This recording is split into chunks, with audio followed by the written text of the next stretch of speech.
And then I have a Maslach limiter and high frequency limiter.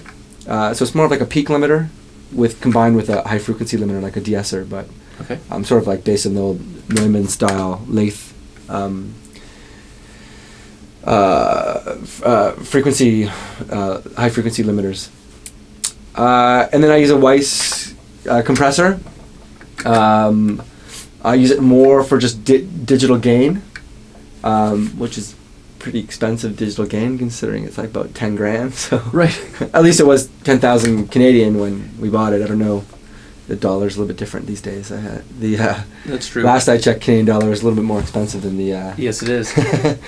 And then a Dolby spectral processor 740, which is kind of cool for some things, not a lot of stuff. But it definitely is a unique device. It took a little while to get to figure out how to use. And I also have these really cool little Neumann EQs, which I don't use for pretty much anything other than kind of looking really cool.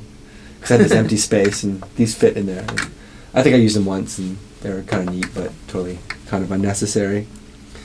And so it basically spits out the top Sequoia, goes right to analog through all this equipment, and then captures back into digital via the DCS, and then straight into another copy of Sequoia, which is again either locked to 44 or 88.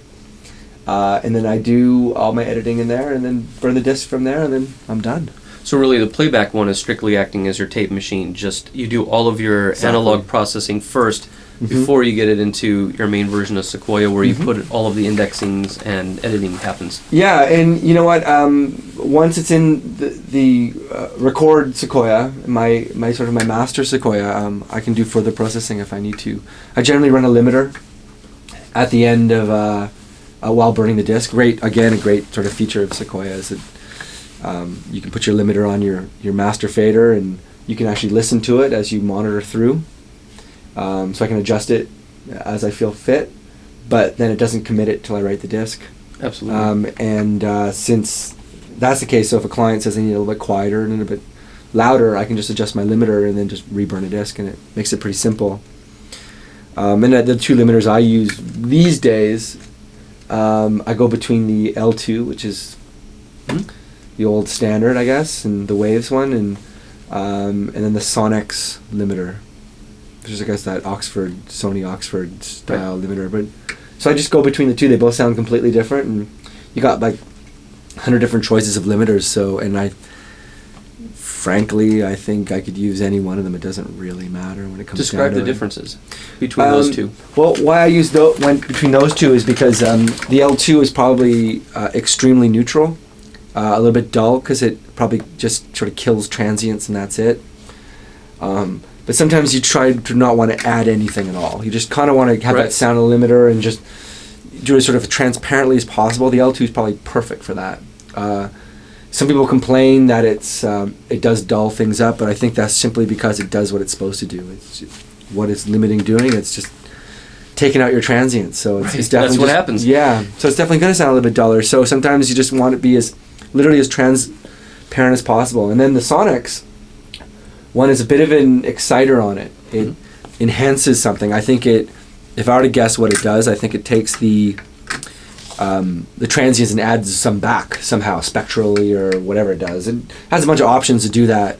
I don't touch the options. I just push a button and it adds it back. And so it sounds good. I'd probably go about 50-50 between the two. I just listen between the two and whatever sounds better. And sometimes a client will say that it needs a little more sparkle, they think, and I'll just put in the Sonics one, and there you go, it's there. And sometimes people say it has a little too much sparkle, and I just put the L2 on it, and it's gone. It's there. So that's between all the plugins I've tried for limiting. They both tend to be they tend to be the two I just end up going to. So I just end up deciding, okay, well, it's only those two I use. Cool. I also happen to have a UAD card, and I use sometimes I use a multiband if I need to repair something. But generally, still, even though there's a lot of great plugins out there, I still try to stay away from plugins. There's one other plugin I like to use, the Brainworks. I don't know if you know it, the BX Digital.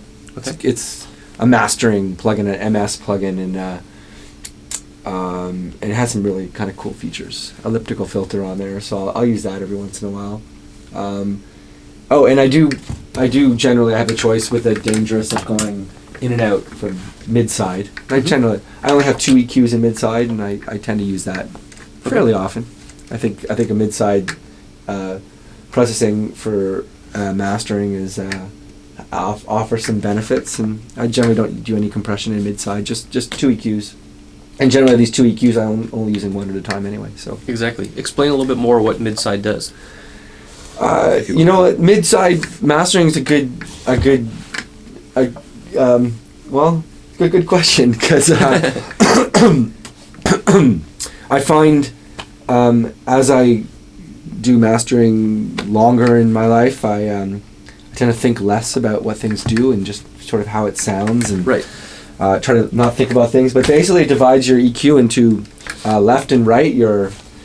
Instead of left and right stereo, it's basically your left side is your mono, your summed mono, and your right side is your difference, which is basically everything that gets canceled out when you sum to mono. So when you take a left and a right and you sum it to mono, there's some phase cancellation, and then it takes that phase cancellation and puts it into your right side, and that way you can EQ that phase cancellation, which your phase cancellation basically is when you're listening in stereo, is your sort of stereo field, your spatial, your wideness.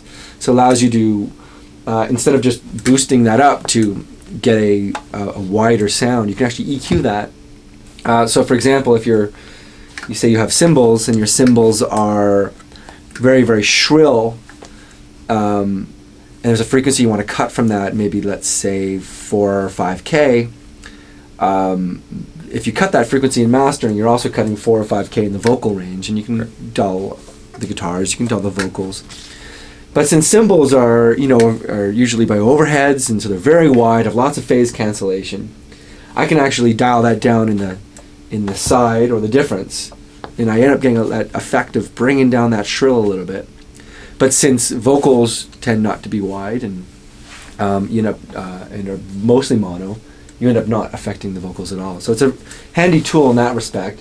But also as an effect to, let's say the guitars are fairly wide, but not quite wide enough, I can get in there and sort of EQ the guitar a little bit, and in the difference channel. And then it makes the guitars a little bit wider, therefore making everything a little bit wider. But I can do that through EQ as opposed to just boosting anything up, or using a plugin, which generally tends to be not. I just don't like the way the plugins sound. Very phasey. Certainly.